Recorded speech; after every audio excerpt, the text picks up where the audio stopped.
On this Man Cave Technology Show, we are going to talk about the new Intel i9 processor, and I will share with you how awesome I was at the science fair when Intel duped me by not giving me what I wanted.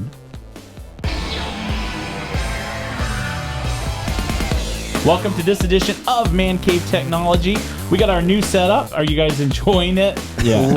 I'm not sure what's going on with these microphones. Okay, the microphone is a little weird right here, but the couch is nice. The couch is nice. Yeah. The couch is nice. The couch is nice, so maybe let us know what you guys think of the microphones. I almost feel like it's just, I don't know, like a machine. Like it's We're being consumed by microphones. yes, you guys are part of some kind of machine. I like it. We're going into the Matrix. Yes, Wow. and then Donovan has moved over to the stool. You know, So- it's a little isolated. I like it. I like it. He likes it. Oh my God. He likes it a lot. So Donovan Wow. is on the stool, and I now have my little captain's quarters over here. So we're trying some different things, and this show is just all about the Intel i9. So first off, Ryan, why don't you give us kind of the details? What did Intel announce? What's it going to be? And are we going to want to put it in our laptops? Yes. So first off, Intel announced the new Yeah, Intel i9, which was, debuted like a long time ago. People on Reddit thought that it was going to come out when the i7 came out. It's taken forever, and essentially they just released it and said, hey, it's going to come out soon in the next month or so. What happened to the i8? I don't know. Well, they went every other two, so it's 3579. Right. So these are your enthusiast processors. This is Right. basically buying a Xeon, like way back in the day. This is like buying the new school Xeon. They're very expensive. They come in 10 to 18 core models. So essentially, it's kind of like a mini Xeon. They're very fast, and they have the turbo clock and everything. They're very expensive, like I said, around $2,000 up to $2,000. So this is something that you won't be able to put in your laptop. It's desktop only.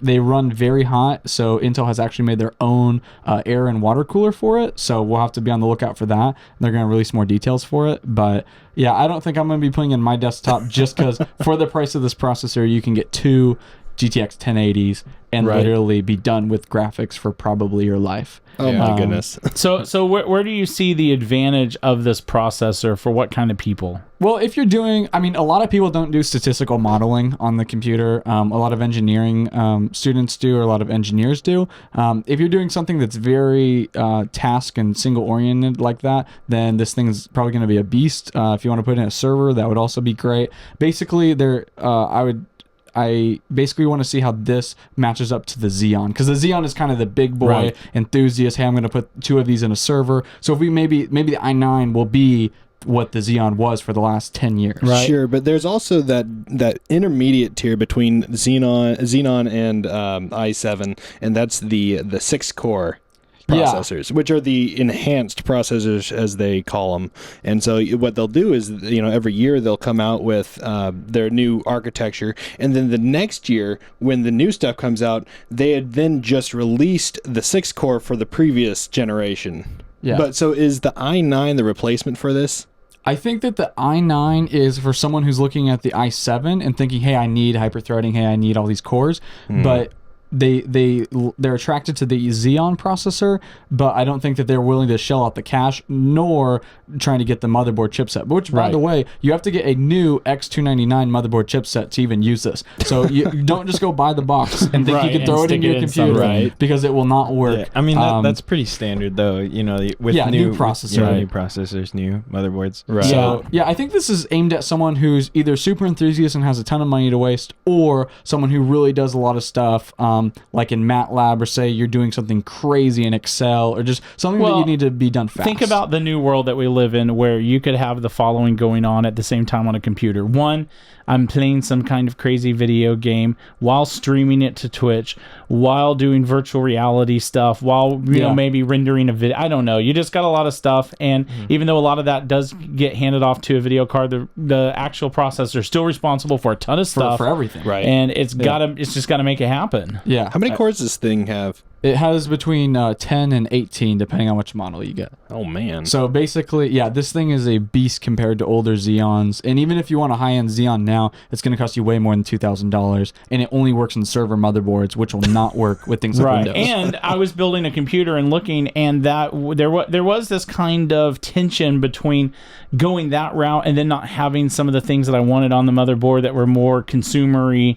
Yeah. And so I'm always excited to see things move ahead. Of course, course, what's crazy is people will always say it's so much power, it's too much power, we can't deal with it, no one would want it, and it will someday just be this. Yeah. I mean, that's just Right, the truth. In like 5 years, that will be in here, and that's what's happened. Well, I think this is one of those things where it's like I think with most computer parts, it's like if you're not already getting bottlenecked by what you have, this doesn't really affect you, because it's like you're not going to spend the money to get marginal upgrades for, you know, something you're not going to get use out of. But like Ryan was saying, it's like if you have the money to buy this, Right. you're probably going to have a use for it. Right. Or you could just Right. throw If the you're money even away, looking I at guess, this but- thing, Or you're just showboating. and Yeah. if you're looking for more than an hour on the internet, you probably have a good reason to buy it. Intel did say in a PR announcement that they were releasing this specifically to target against AMD's Ryzen processor, or Ryzen, however you pronounce it. Right. Right. The Ryzen processor has done great and phenomenal with all the testing on CPU Boss and everything else so far. So we'll have to see. It's something, you know, I'm really glad that AMD kind of came back in the game with that, but Intel struck back perfectly with the i9. So we'll just have to see. I mean, I don't think that, you know, a lot of people in every area of the United States is going to have this thing, but the people who do, they're not going to lag. They're not going to have issues. I'm interested to see price to performance, because Yeah, usually for with sure. these crazy high-end cards, it's obviously going to be lower because Yeah, diminishing returns. yeah, exactly. But I mean, if it actually is that much better than the If it i7, yeah. it'll be pretty cool. Yeah. Sure. So essentially, I think we can wrap this up in saying that if the i9 shows up to the party, then it will be worth it. But if not, I'd Right. probably still go with the Ryzen. Right. Yeah, I think it'll be very interesting. I am stoked. I think we just need to keep moving with technology, and this is another one of those happening. I will say, just to close out the show, you guys ever done the science fair? Yeah. Okay. You never did the science fair, Richard? How do you never do the science fair? How do you go through life? I don't think so. I mean, Okay. I made a volcano when I was in 6th grade, Hey, that's That's cool. basically the That's cool. science. One time I did the science fair because I was lazy. My science fair project was how fast can processors open different things. So we just upgraded a computer.